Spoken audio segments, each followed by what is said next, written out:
ایک گھر میں بطور تحفہ، قحط کا زمانہ تھا، گوشت ملتا نہیں تھا، جانور، ایک آدمی نے سری بھیج دی ایک آدمی کے گھر میں۔ اس نے کیا کیا؟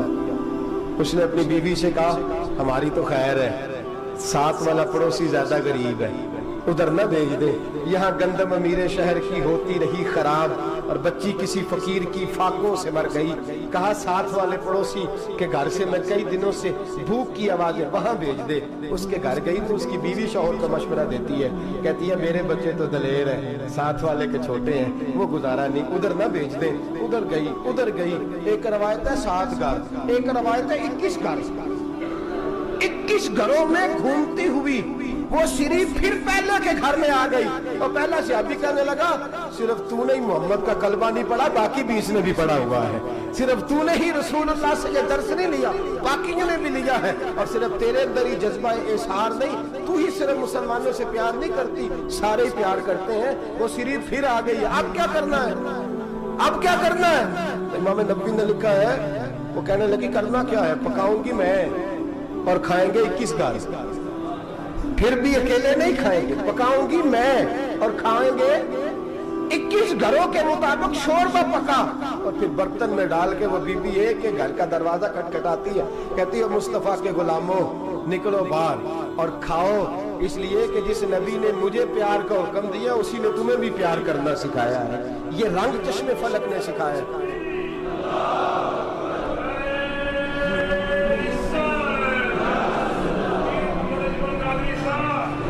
آپ کی بڑی مہربانی، زندہ باد وہی ہے جس کو اللہ رسول زندہ باد فرمائے، بڑی مہربانی، اللہ جزا دے۔ عرض یہ کرنے جا رہا تھا کہ رسول کریم صلی اللہ علیہ وسلم نے یہ پیغام دیا امت کو، فرمایا دیکھیں نا کتنے بڑے لفظ ہیں، یہ نہیں فرمایا دوزخ میں جائے گا، یہ نہیں فرمایا کہ اسے جہنم کی سزا ملے گی، میرے نبی نے فرمایا میں اسے مومن مانتا ہی نہیں، میں اسے مسلمان اپنا مانتا ہی نہیں۔ حضور کسے؟ فرمایا جو پیٹ بھر کے کھاتا ہے اور اس کا ہمسایہ بھوکا سو جاتا ہے، میں مومن ہی نہیں مانتا۔ سزا تو تب ملے گی نا کہ جب میں کسی سزا کا اعلان کروں، میں مانتا ہی نہیں، وہ میرا ہے ہی نہیں، خود پیٹ بھر کے کھا رہا ہے، ہمسایہ اس کا بھوکا، میں نہیں مانتا۔ انما المؤمنون اخوہ، مومن بھائی بھائی، میں مانتا ہی نہیں اسے۔ اور میرے حبیب پاک اتنے بڑے لفظ حدیث میں اور کہیں نہیں ملیں گے، آپ اتنے بڑے جملے کہیں نہیں ملیں گے۔ میرے نبی پاک نے فرمایا اللہ کہے گا قیامت کے دن، کون؟ اتنے بڑے لفظ حدیثوں میں ملتے نہیں جتنے یہ ہیں۔ حضور نے فرمایا رب فرمائے گا بندے سے کہ میں تیرے پڑوس میں بھوکا تھا، تو نے مجھے روٹی کیوں نہیں کھلائی؟ کون کہہ رہا ہے؟ اللہ کہہ، میں بھوکا تھا تو نے روٹی نہیں دی، میں ننگا تھا تو نے کپڑا نہیں دیا، میں پیاسا تھا تو نے پانی نہیں پلایا، میں بیمار تھا تو تیمارداری۔ یا اللہ نہ تو کھاتا ہے، نہ پیتا ہے، نہ کپڑا پہنتا ہے، نہ تو بیمار ہوتا ہے، لا تاخذہ سنۃ ولا نوم، تجھے بیماری آتی نہیں، اونگ نیند نہیں آتی، میرے مالک تو میرے پڑوس میں تھا۔ تو حضور فرماتے ہیں رب فرمائے گا وہ جو بندہ تیرے پڑوس میں بھوکا تھا تو بندہ تو میرا ہی تھا نا، وہ جو بندہ تیرے پڑوس میں ننگا تھا تو بندہ تو میرا ہی تھا نا، وہ جو تیرے پڑوس میں پیاسا تڑپتا رہا تو وہ میرا ہی بندہ تھا۔ تو دوائی لینے جائے تو بڑے اسپتال میں اور اس بیچارے کو 20 روپے پرچی کے بھی میسر نہ آئے تو میرا ہی بندہ تھا۔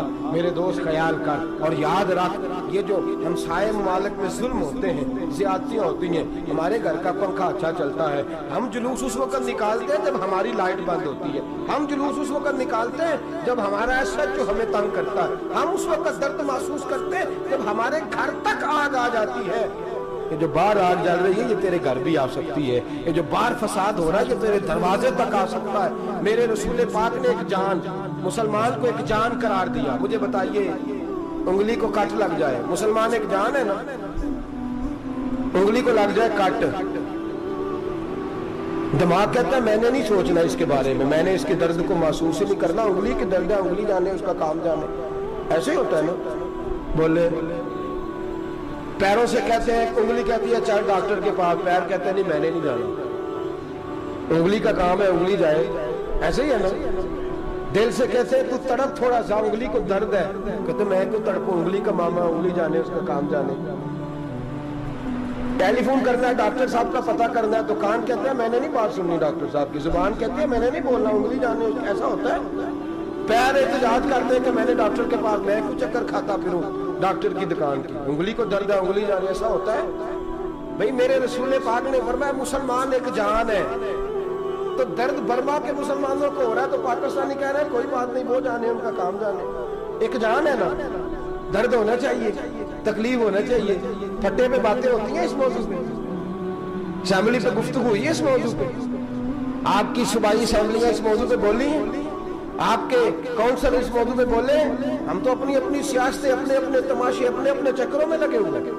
وہ دریا کے اندر سسکتے مسلمان، بنگالی کہتے ہیں ہمارے نہیں، برمی کہتے ہیں ہمارے نہیں، پاکستانی کہتے ہیں ہمارے نہیں، ترکی کہتے ہیں ہم کس کے ہیں؟